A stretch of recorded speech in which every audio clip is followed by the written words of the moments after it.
Good morning, everyone. Welcome to this second day of the SESAR Innovation Days, and welcome to this keynote introduction of the day. I'm really pleased today to welcome on board Simon Hockar. Simon is the Director General of CONSO, the association, the voice of the ATM service industry. On top of that, he's chairman of the network management board, so he has an in-depth insight of the operations as they stand in the network today.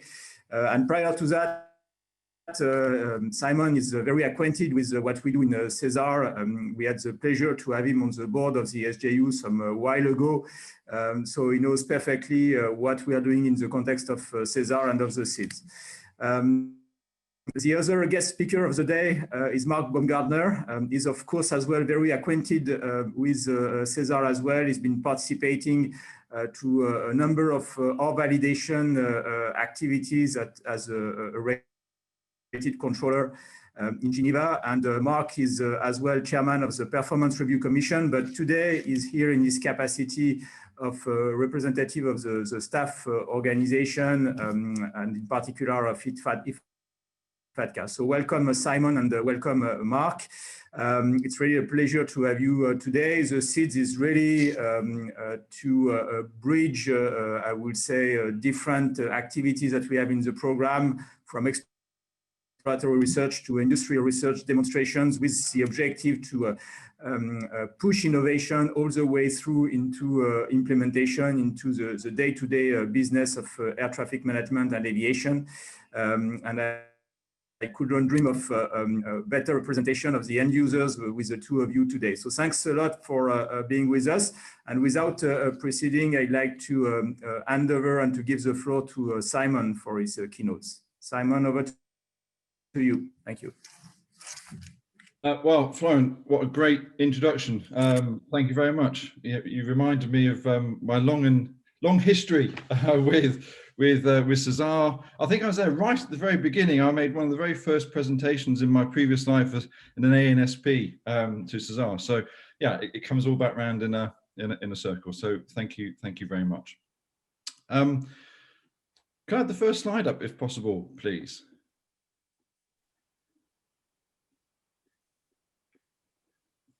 So I can't, is the slide, are the slides there, are they?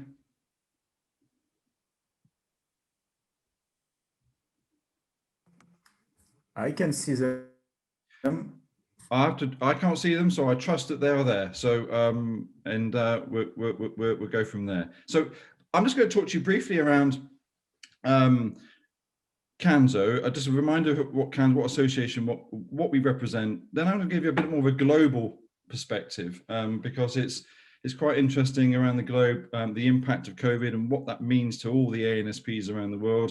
And then I'll move back in towards Europe and then SESAR towards the end. So that's the plan of the presentation. So the next slide, please. Well, I hope you can see about CANSO with 90% in the box on the left-hand side. Hopefully that's the slide that we're now on. So it's a real pleasure actually to address so many young innovators and sort of academics. And I mean, you know, to be in such an intelligent community is a privilege and an honor. So CANSO was established in 1996. It's been around now for quite a while, and it was the original purpose, and it remains today, is to serve as a common voice for air navigation service providers, or ANSPs as we all know them. Since then, our membership has grown to 186 organizations. We bring the world's ANSPs together with not just ANSPs, but leading industry innovators and air traffic management specialists to share the knowledge, develop best practice, and help shape the future of ATM. Now, our ANSP members control 90% of global air traffic, and we also include within the association those technology innovators and other service providers, which are now sort of becoming online. And I think that's an important thing. We've got other service providers that are providing different services to the ATM industry. Now, the diversity of our membership is greatly increased our ability to develop best practices and to actually start to help shape the future of our skies, which is what we're all trying to do. And often results in CANSO work groups being the place where technology companies and ANSPs discuss needs and harmonization challenges, or where the UAS and UTM industries perhaps work more and more with the ATM industry on integration issues, and I'll probably come back to that later. Put simply, purpose of Canzo is to serve as the voice of ATM and to work with all of our members around the globe to continuously improve ATM performance. And together we are experts, we are innovators, and we are the architects of the future of ATM. So on this slide here, you can see this is the impact of COVID-19 on our industry. Now, I think this animation really helps tell the story on a global scale. On the left, in the yellow, normal air traffic volumes before the pandemic. This is Tuesday, 5th of November, for those that are interested, 2019. And on the right is Tuesday, the 14th of April. Similar Tuesday in terms of what the traffic demand would look like. And that week in April was the low point for global air traffic, in which global flight hours fell to below 60,000 hours per day. Now, from a normal traffic volume of 215,000 daily flights hours at the same point the previous year. So it's, it's way down. Now, while the traffic situation is dire, you can still see, though, the extent to which there was traffic still operating. So even though traffic levels were down in excess of 90% in some airspace at that low point this year, our members were working hard to keep airspace open and to provide a safe and efficient service to aircraft still flying, and to keep essential service like aviation weather, infrastructure like navigation aids and radar all working.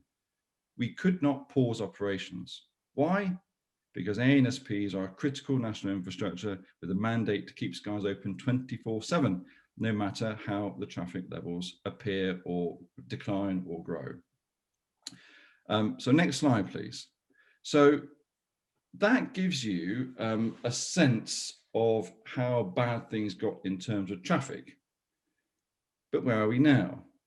Now, with many parts of the world now encountering a second or even third wave, the rebound in traffic we witnessed over the summer, which consisted of 19 weeks of consecutive growth in average daily flight numbers globally, has stalled. And earlier on this week, I know some other numbers have been talked about from a European perspective. And without further relaxing of travel restrictions or more widespread use of testing, the recovery will further be stilted. One of the things that's become evident over recent months is the unpredictable nature of both the pandemic and the traffic recovery. So when the traffic restrictions end, what would the passenger demand be? Will a prolonged economic recession follow the pandemic? All important questions for which answers are incredibly difficult to know with any real certainty. Now, the operational complexities that the recovery will generate will vary greatly depending on what the recovery scenario looks like. A quick snapback of traffic would be difficult to manage, as we know, but increasingly that does not seem to be what we are looking at. And a slow crawl back of traffic over multiple years has challenges all of its own. For ANSPs, the restart is likely easier than some other sectors in the industry because we didn't really shut down, but we still have a backlog in maintenance that was deferred. We still have to catch up on license extensions and may have some training to do, given that the controllers have gotten used to lower than normal traffic volumes. Next slide, please. So how have ANSPs responded? So if that gives you a sense of what we're dealing with when it comes to traffic and recovery, I'll now share with you how our members, and in particular ANSPs, have responded to the COVID-19 pandemic. First and foremost, their focus has been firmly fixed on safety. Aviation safety, the safety of staff, and continuity of service were there and continue to be their overriding considerations. Now, almost overnight, new best practices emerged on social distancing in operational facilities and team rostering aimed at isolating staff, smaller groups, in order to reduce the risk of broad spread should a COVID-19 infection occur. Also, ANSPs reviewed their contingency plans in the event of a facility shutdown was needed and consulted with local public health authorities on how that would be handled.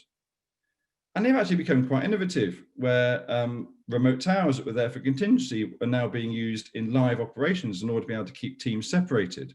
So the technology that was around was actually being used in a slightly different way than what it was intended.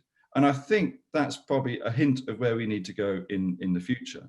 And despite the significant financial challenges they faced, and again, that's an important aspect we need to consider, many have offered charges, holidays, discounts, or deferral arrangements to airlines on ANS charges all over the world.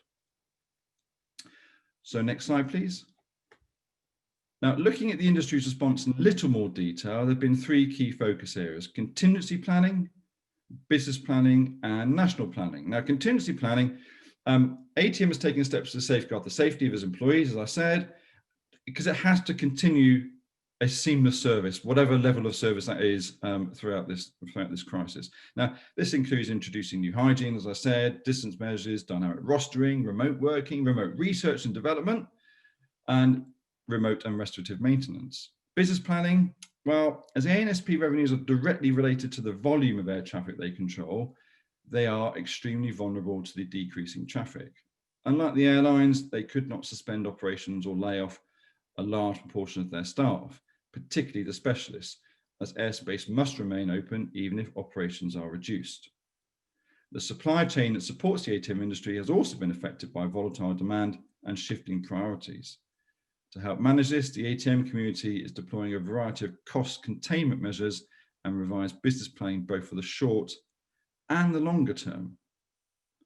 Then the final piece there is national planning, and obviously the ANSPs have been working very closely with their states to support national aviation plans for handling public health emergencies and collaborating with neighbouring states, airports and airlines to prepare contingency should staffing levels be hit by another wave of COVID-19. So next slide, please. So whilst ATM is doing everything it can to mitigate the impact of the crisis, the financial stability of the aviation industry is of a major concern. Reduced revenue due to falling air traffic, and in some parts of the world, the deferral of the payment of AC charges by airlines is impacting ANSPs and having a knock-on effect in the ATM marketplace. All the while, no apologies for repeating it, airspace must remain open for any users that need it. And whilst our members are taking a hard look at costs, they actually have a limited ability to reduce costs significantly in response to falling traffic. Now, ATM, as we know, has always had a significant upside productivity when traffic grows, but we still need a controller in the tower where there are 700 flights per day, 70 flights per day, or even 7 flights per day. In addition, new shift scheduling modules to protect staff and maintain service also make staff reductions even more difficult. So dealing with the revenue gap has meant NSPs are getting the right balance between the necessary reduction of operating costs in the short term without damaging service capability and capacity, whilst also making sure they retain the ability to handle the resurgence of traffic in the medium and long term. They do need to ensure that cost reduction decisions they make now, such as laying off essential staff or cancelling technology projects, will not jeopardize the recovery when it comes. Next slide, please. Now, just to give you a sense of how severe the financial crisis is for our members, ICAO estimates the revenue losses to ANSPs of over 9 billion in the first 8 months of 2020. It's actually 10.7 billion US dollars now, and that figure doesn't even include the US and Australia, which, it just explodes that number when you include those two countries. And the analysis also assumes that the ANSPs actually paid what they were charged. Now, we know that user charge deferrals have been offered in a number of states as a way of assisting airlines. And in many countries, ANSPs have been offered little state assistance beyond repayable loans. So cost reduction is being done, but even with those measures, the traffic volumes are not funding the ATM system at current charging levels. Next slide, please. So it's challenging times. It's all a bit, it's all a bit doom and gloom if we're not careful. Now, as this industry association, we wanted to get a better understanding of the measures ANSPs have taken to deal with it all. Now, over the summer, CANSO collaborated with Helios on a survey that explored the financial mitigation measures and the shifting priorities. And the survey showed that 77% of ANSPs had already cancelled projects or technology purchases. A reprioritization exercise is underway with only essential projects moving forward in most instances. Many are reducing staff numbers, cancelling training or implementing wage reductions.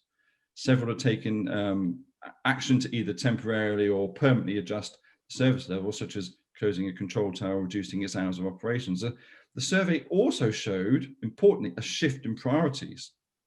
Prior to the pandemic, technology leadership was identified as the highest strategic priority. After the pandemic started, so in the midst of the summer, it had dropped to number 4 behind cutting costs, increasing revenue, and automating services. Importantly, looking for measures to increase service scalability. So service scalability is the new kid on the block, because in ATM it's emerged as a significant priority, both in terms of growth, as well as to ensure preparedness for future traffic shocks. In other words, it's about having an ATM operation and scalable business that can go up and down with the ebbs and flows of traffic.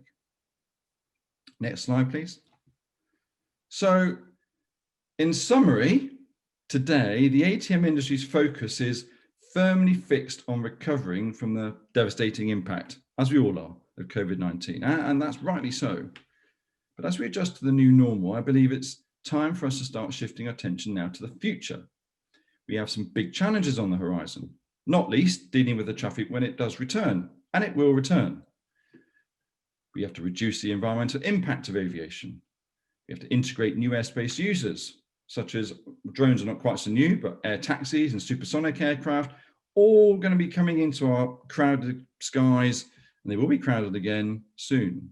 Now, tackling this will require us to modernize our ATM system. We need to accelerate the collaboration and innovation that will enable us to create a blueprint for our future skies. Now, a key part of that is the digital transformation of air traffic management. It's a phrase that's been used many times before, but it's absolutely essential. This transformation will enable higher levels of automation and the virtualization of services, which will contribute to a greener, safer, more efficient, and critically, a more scalable air traffic management system, as well as facilitate the safe integration of all these other new airborne vehicles that I mentioned before. Indeed, the proliferation of vehicles wanting to get airborne is one of the biggest challenges that we face. From drones and air taxis to traditional aircraft and spacecraft, these vehicles will be flying at altitudes from the ground to the upper echelons of airspace, across rural landscapes, through cities, various speeds, different degrees of automation, up and including fully self-piloted aircraft. Now, keeping these very different vehicles safely separated will be critical and will only be possible if we introduce high levels of automation and new services. And finding a solution to that will be a cross-industry challenge. Now, we're playing a key role in bringing the industry together to tackle this, and so too is SESAR. We fully support SESAR's mission to bring together established and new players to rethink airspace and scale up technologies in preparation for the exciting new digital era. I want to acknowledge the excellent work that went into developing the proposed strategic research and innovation agenda, which details the research and innovation roadmaps to achieve the digital European sky. Europe's innovators are pivotal to building the aviation of the future, and it is essential to leverage this knowledge to create a globally shared vision of what our future skies should look like, something that I believe is sorely missed today. But clearly all this is a background of cost-crunch industry.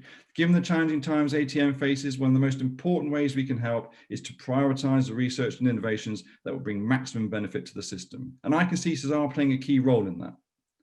The concept of pooling together to do the research on behalf of all rather than each ANSP doing its own work has never been more crucial. But I believe the trick lies not in bringing us down to the lowest common denominator. We need to keep our focus on the sharp, pointy end, at innovation. And while it may be true that ATM industry is lacking in capital funding, some people will need to be brave and do the research. We need to keep the door open to innovative thinking. In fact, you could say that today's crisis heightens the need for real innovation. When things are ticking along, there's no burning platform. Brand new ideas are often born out of a crisis. So how do we harness that in Europe? While ANSPs are struggling with the day-to-day, there's an opportunity for SESAR to step up and play even more of a role. And I believe universities also have an important role. One of my personal ambitions is that CANSA will foster the engagement of universities in our activities. As a global voice of ATM worldwide, one of our goals is to facilitate the transfer of knowledge from ANSPs to academia and to keep CANSA members informed of the latest research findings and efforts from universities. Universities are key actors in innovation and training, contributing to the innovative potential of ATM. The role of universities in ATM innovation is increasingly being sought to not just improve the performance of the ATM system, but engage in constructive dialogue at an early stage. In fact, we're currently working on a proposal to create CANSO academic research network of international universities to provide unbiased independent research and training to add to value on aviation related topics to CANSO members, and CANSO work groups as well, so we can achieve the CANSO's global vision for future skies. It's not just CANSO's vision, it should be ATM's vision, so watch this space. So to finish, while it may feel like tough times, I am full of hope for the future. Aviation is a resilient industry, capable of delivering significant benefits both socially and economically. Resiliency will be vital in powering societal and financial recovery. Innovation will play a key role in both recovery and in building a future airspace system that works for all airspace users. I am proud that CANSO offers a key vehicle for this and look forward to working with our industry partners, including SESAR, on successfully navigating the recovery. We must continue to create opportunities to share information, collaborate across the entire aviation industry. If any industry can, aviation can. And I'm proud of the amazing work that's being done to safeguard the industry and forge a new normal. Thank you, Florian, and thank you for the opportunity. Many thanks, Simon, and thanks as well for sharing this vision, which is, I would say, quite encouraging to see that innovation from your standpoint has to remain at the core of preparing our future. Well, despite this crisis that is obviously not good for anyone, but certainly not for aviation, I think this is where we have to keep as well our rating collectively. And I know CANSO is a very trustworthy partner in working on digital sky, on innovation, and as you said, on bringing the talents of aviation together to prepare this future. So thanks again for this intervention. And I'd like now to hand over to Mark. Mark, if you're ready. I am ready, so let me try to find out if I can share my screen.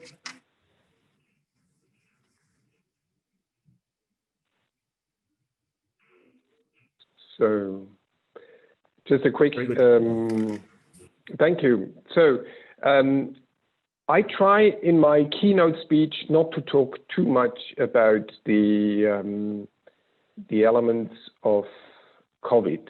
And I think my camera is not working. So let me just quickly try that again with the camera and start my video. And I guess it should be working now. Okay. Here we go. Yes. Sorry for this. Voila. So I try not to talk in the next 10 to 15 minutes about COVID, although of course it is absolutely tremendous, the impact. Nobody had foreseen it and so on. But what I wanted to present to you is something. We are a little bit in a festive season despite COVID. We are approaching Christmas. Christmas will be very different. The event time is already very different. So I asked myself, what could actually innovation bring to controllers as Christmas gift? So I'm going to explore a little bit like some sort of a wish list from controllers to the innovation and research community. And I did a little bit of research and I found on Reddit gifts or whatever, I found on the internet 12 ways to find a perfect gift for anyone. So if you're still looking for a gift for your aunt or cousin's second degree and you don't know what, here is a list, actually quite an easy list, I thought. Not all of these elements which are recommended here, the 12 recommendations, might apply to ATM, but there are a few of them which I tried to use throughout my keynote speech. So first things, make a list of all the things the person is interested in and the things that define who they are. This is only part of my list because it's the first time I'm addressing the SESAR Innovation Days with a Christmas shopping list. So maybe next year, if I'm invited again, maybe I can extend then this list to other things. But typically, elements we would like to see from research to being pushed forward is traffic prediction, airport surface movement integrated into a radar and flight plan tracking, meaning that you have not every time an interpretation or translation between the system. Voice recognition, speech to write, whenever I talk to an aircraft, can it not be actually translated into a data link message or a data package message? A faster and more powerful data link. You see now in the aircraft, people doing Wi-Fi and so on. Why are we still having to talk either by VHF or talk via a quite outdated data link technology with the pilots? And also in the data link, ground to ground. We have neglected actually in the last few years that on the ground we can do still a lot more between the Nsps, the units of air navigation service provider, towers, approach, ACC. There is most probably quite a few potential. Weathercasting. We are not using any of the weather data, or at least very few of the weather data. The sensors, the aircraft are producing, and that could be also something we should look into it. Conflict resolution assistance, I'll come back to that. TBS, so integrated in a continent-wide AMAN, TBS, time-based separation in particular, but then included into an AMAN or a so-called XMAN, meaning instead of having one airport having his own kitchen cooking recipes, extend that to a larger way and connect the airlines' data. I mean, the airlines and the airports, they have so many data. Try to connect them.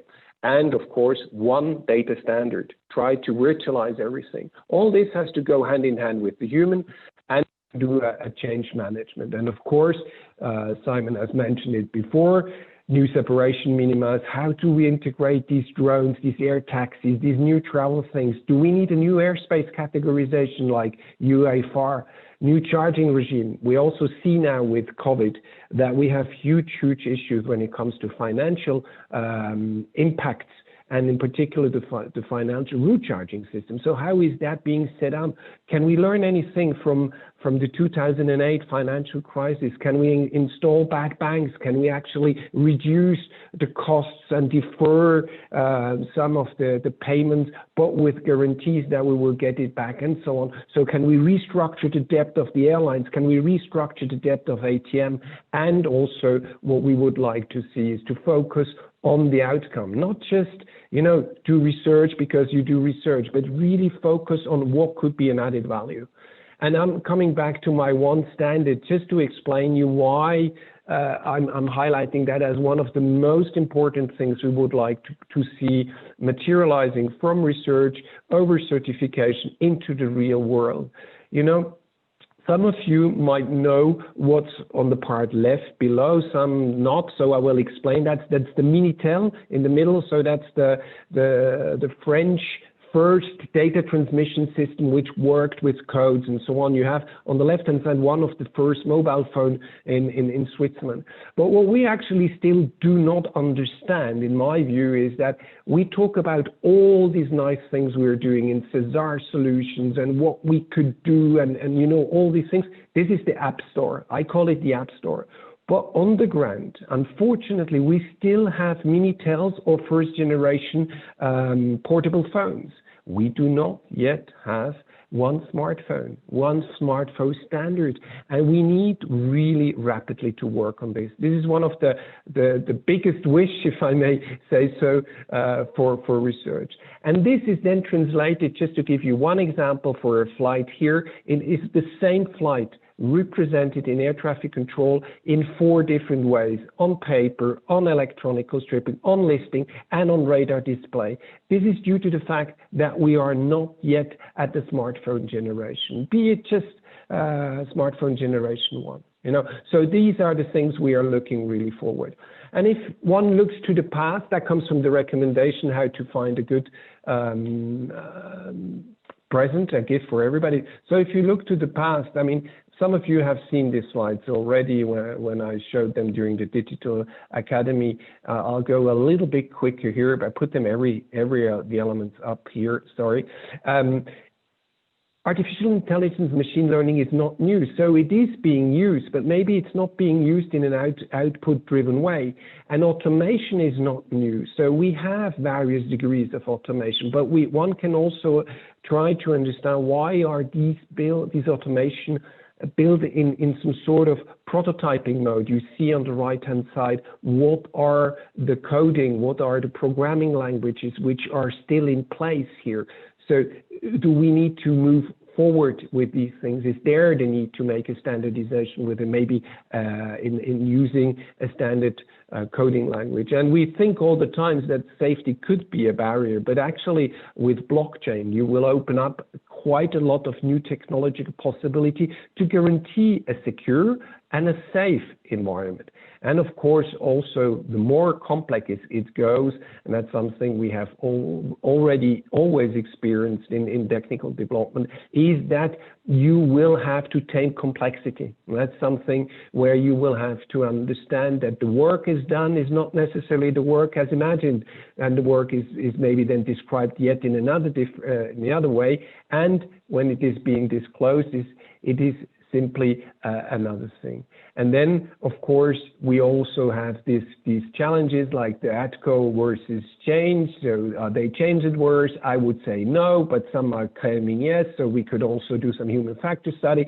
And then economical studies on the way the incumbent versus disruptor will work and how the regulator should actually regulate the things. You should ask yourself what a person needs and put together a care package. That's one of these recommendations, and that's one maybe where I would like to help the research community. I would like to have an intelligent separation assistance tool. What you see here is a screenshot of my workplace in Geneva in the Area Control Center. So I have quite a good conflict detection tool. I have also what some call a midterm detection conflict detection tool. But I still have to do a cognitive process, which is actually the most limiting time with speaking on the radio telephony, speaking to the aircraft, is a cognitive process, which is also the most challenging one, to actually create a separation. So why are we not looking into what some call CORA, conflict resolution assistance? That means you have an artificial intelligence or a machine learning program just watching, observing how the controllers are solving conflicts, and then starting to give advice based on some sort of algorithmic solutions, and try to provide the controller with some sort of prefixed or pre-suggested separations which could work. This will take some time. That is not something which goes like, chuck, and then you will have that. But that is certainly something in the en route environment would assist quite a few of our colleagues. And then when we talk about ATC tower, rethinking towers, a lot has been said, a lot has been written about remote towers. So single remote towers might not necessarily be, from an economical point of view, interesting. This, again, research has shown that. So that is wonderful that we are also looking in critical things, critical thinking. So now we have said from a purely economical point of view, we might wish to do multiple remote tower centers in order that, economically speaking, it becomes viable.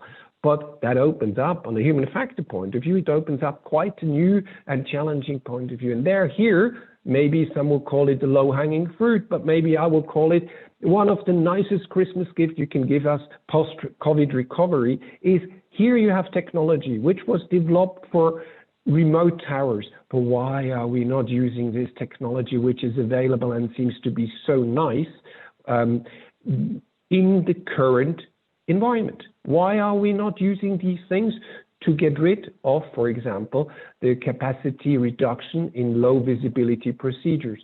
So things like this, easy wins, at least in my view, could help the current system to perform a little bit more efficient. So two other suggestions how to make a superb gift for controllers for Christmas, make the present an event, now literally give an experience in here. I just would like not to show off, but it's just one of the best practices. So use the best practices, tell the people what exists around, and can we actually bring that in? So you have midterm conflict detection, I discussed that. You have clearance adherence monitoring tool, gives you an alarm if the pilot doesn't do what you have set the system. It has what if functions, it has an automated multi-sector planner. We have WhatsApp systems with aircraft, that means CPDLC. We have clearance verification, e-coordination, we can replay, and we have an automated direction finding. All this coupled with other good best practices, would actually allow us to increase the capacity by 30%. So why are we not going around and say, hey, there is something good. Could we not take that over? And how could we make that work? And that could be actually something the controllers would like to see as an event.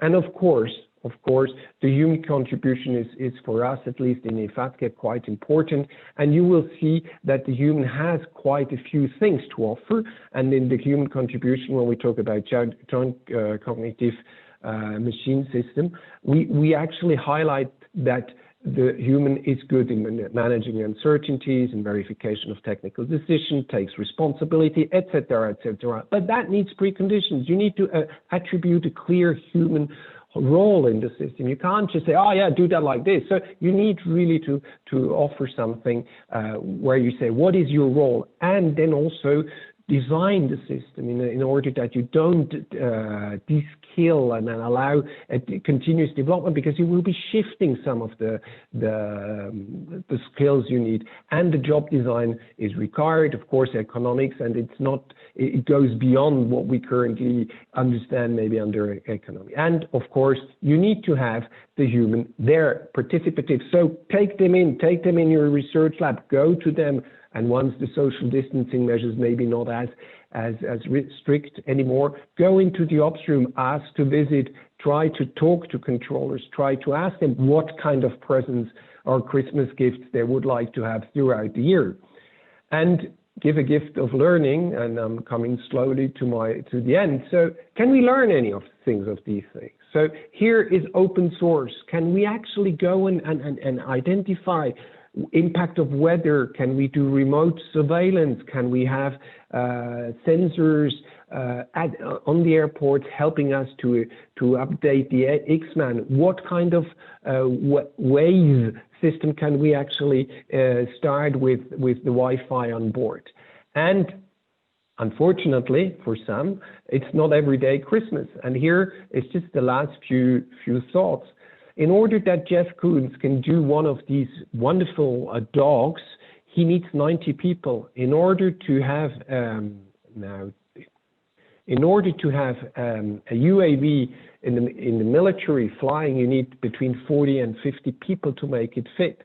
The air traffic control system is not broke, but it can be improved. And that is certainly also one of the challenging things if you do research because you need to take into account that you can't switch off, do a dry run somewhere else. It needs to continue parallel with low traffic like currently, or with high traffic as we saw before COVID.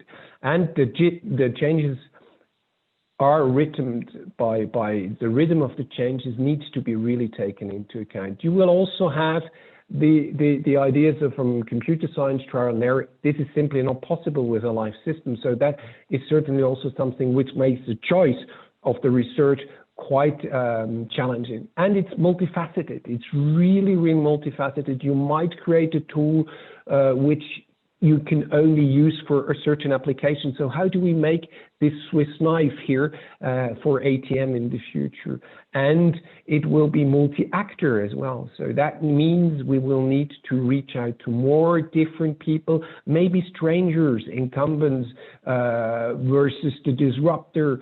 All these things needs to be researched. And of course, we have also to be aware that there is currently a hype for all the emerging technologies, and we need to be careful not to fall into the trap of that. And then sometimes small, or what is visible, is less promising. So maybe we also sometimes have to be a bit more, let's say, less outgoing and just really go back to what is the essential thing. So what is the outcome we want to achieve? And last but not least, if you know a controller and you still are thinking after this list, what practical things I should offer to him as a Christmas gift? So you can always offer him a postcard or a T-shirt while you're doing your research. And these are practical things. They will wear it most probably. And while waiting, that research assists us with very nice things. And here, last but not least, thank you very much, Florian, for having given me the honor to open or to address the SESAR Information Days, Innovative Days, sorry, on this year. Thank you very much.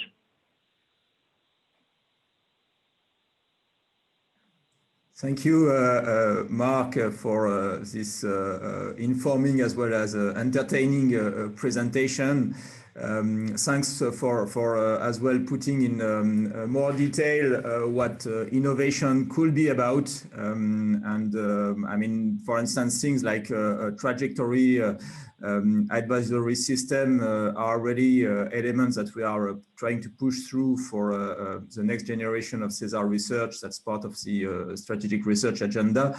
I've seen some reactions in the Q&A and in the chat on your present as well as on the one of Simon, which are basically putting the question of any kind of Christmas gift, which is, can we afford it? And I think this is one of the elements that will be at stake in the future, which is how do we sustain the effort in innovation, in investment, despite the very critical crisis we have, including from a financial standpoint. So maybe just to conclude this keynote session, I'd like to put a question to the two of you, maybe starting with you, Simon, and then Mark, which is, if you had to pick one present amongst the different things that Mark has presented, what would it be? Just one, because that's a difficult Christmas period for everyone, so you are allowed only to pick one.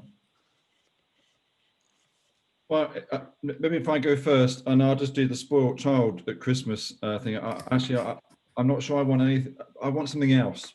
I want the traffic to return.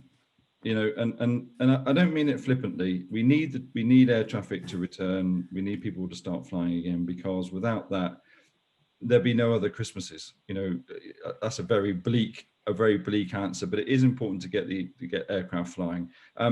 But in terms of in terms of pure innovation, in terms of pure technical innovation, I think it, for me, and there's a question from Paul Nearing, I think, he typed questions about what's the difference between service provision and infrastructure. I think about it slightly differently. Infrastructure is currently required in order to be able to deliver the service that air traffic needs. That infrastructure is a state of technology yesterday. It's not a state of technology tomorrow. Technology for today and tomorrow will enable services to be provided in a very, very different way. So that element of infrastructure starts to fall away. So for me, it's about making any technology that makes a controller, makes managing airspace safer, even safer than what it is today, makes it easier and therefore more efficient, so you can scale it up and down, is absolutely the best Christmas present that I could ever wish for, because that will enable traffic growth, it will enable it to be done cheaply, it will enable it to be done effectively, and also sustainably. And if we can achieve that, then we've got the nirvana. So that's my Christmas. That's my second. I cheated. That's my second Christmas wish. I think you're absolutely right. If we don't have the first one, we can't dream anymore of any Christmas, actually. So thanks, Simon. Mark, a choice on your side? Well, I would also like Simon say, I have one where I'm really worried about as a member of this whole sector, is how will we cope with the debts of the airlines and the debts of the Nsps over the coming 4 or 5 years. We have a system in place which is not very enthusiastic, or let's say not very helping the airlines, helping the industry to restart. And we also at the same time have to secure the essential service element Simon has mentioned. So for me, research helping like some sort of a Marshall Plan for air traffic management in Europe. How do we actually tackle the financial crisis we have now with huge debts towards the Nsps with huge cash flow issues, with huge state aid issues. There, I'd really like that the people, that we can sit together with scientific people to help us to say, okay, can we use some of the bad bank approaches we had in 2008? Can we maybe give a rebate for ATC? What does that mean for a longer term? What are the conditions that it is sustainable from a social and maybe also from an environmental point of view? Because otherwise we will be really not getting many more Christmas gifts if we don't solve these financial issues at the current stage. This has a huge impact on our future activities, not just in operations, but certainly also on research. So I think that is for me the most important thing, to look into a so-called ATM. I call it an ATM Marshall Plan for ATM financing Marshall Plan for the coming few years. Thank you, Mark. I think you're echoing both you and Simon the kind of elements that we have in the chat and the kind of reaction about the financing of the system, and indeed that's a very important point that should be addressed very quickly now, I hope. Thanks to both of you. I wish I could ask to give you a round of applause for your participation today. Unfortunately, we don't have yet this feature. I hope it's going to be invented somehow for our next meetings. I really appreciate that you've spent time with us this morning to participate to those keynotes. I really appreciate as well that I think you've nailed down quite well what are the challenges that the industry is facing, but as well the path towards recovery, which will go through innovation. So thanks a lot for that. And I hope definitely to see you physically very soon. And the sooner will be the better, hopefully with the recovery as well of the entire system. So thanks a lot for your time today, both Simon and Mark. I would like now to hand over to Dirk for the presentation of the menu of the day. Dirk, over to you. Okay, well, thank you very much, Florian. And thank you also, Simon and Mark, from my side for your interesting presentations, very thought-provoking. It's not Christmas just yet, it's day 2 of the SITS, to which I welcome you, and I'd like to give you an overview of what to expect today. So today is actually quite an interactive day. We have lots of opportunities for networking today, so you should be able to make a new friend or two today. We will start the day with 2 technical sessions in parallel. You see the Zoom link pasted in. And one of the things that we decided to do is to post the link to subsequent sessions in the chat. So the link to the virtual networking, to the technical sessions, will be posted in the chat now, I guess. So you should be able to see that, and you should be able to click on these links and then get directly into the Zoom session for the technical session. The sessions, 2 papers in the morning, will be followed by a virtual networking session. Now, our friends from communications have asked me to put up one slide to explain, because they were under the impression this caused a little bit of confusion yesterday. So there are 2 things you can do in these virtual networking slots. The first one is what is called the SESAR chat roulette. And all you would do is click on the link that is posted in the on the SITS webpage, and you would get into the chat roulette, which means you will be assigned to a room where you find a few other people by randomly put together, and you just chat away with them. And the second possibility is to use the Hoover application and just message other participants. You can also just already start exploring the posters. So then the next thing after the virtual networking and the comfort break, of course, you can also network in the comfort break if you like, is the virtual exhibition. and that is requiring the Hoover platform to look at the SITS poster. I did that yesterday. I hope many of you did that as well, and it's actually quite interesting. You can discover very interesting videos and posters, and you also have the opportunity to chat away with the poster exhibitors. So 2 ways of getting to the poster.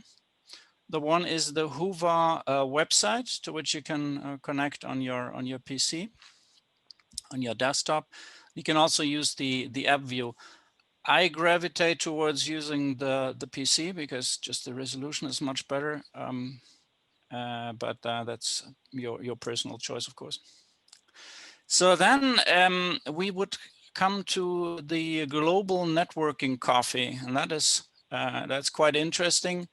This is an activity that's been planned together with 2 other groups. I'll come to that in a minute. The global networking coffee uses a tool called Remo, and that actually works better. There's a few tips that you can also find on the website. It works better on the laptop or on the desktop. You should ideally disconnect from VPN and anything else that limits the bandwidth or that uses your camera. So you should disconnect from Zoom, WebEx, Teams, or anything else that may claim your camera.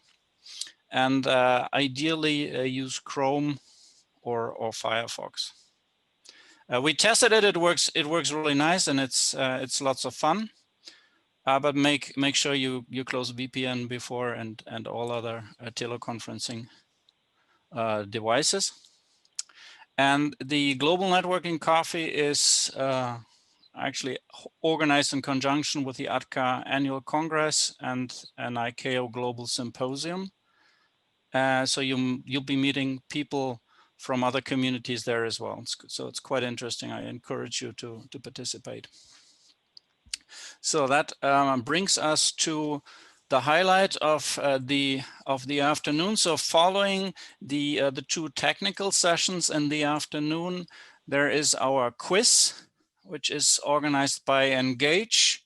And for the quiz, you will actually need both your smartphone and your PC. And it will be using a tool called Kahoot, and we will publish the link, I think, in the chat. And so what you do is you get questions on the PC, and the questions are 4 answers are provided, and then you would use your smartphone in order to select the answer that seems to fit best. And you can win lots of prizes. Actually, it's quite interesting, and it's a lot of fun. So please don't miss the quiz. If you haven't downloaded the Hoover app just yet, please consider doing it or connect on the website, because this is really necessary in order to make the best out of the SITS, and including visiting the posters. So with that, I have to check whether the links to the subsequent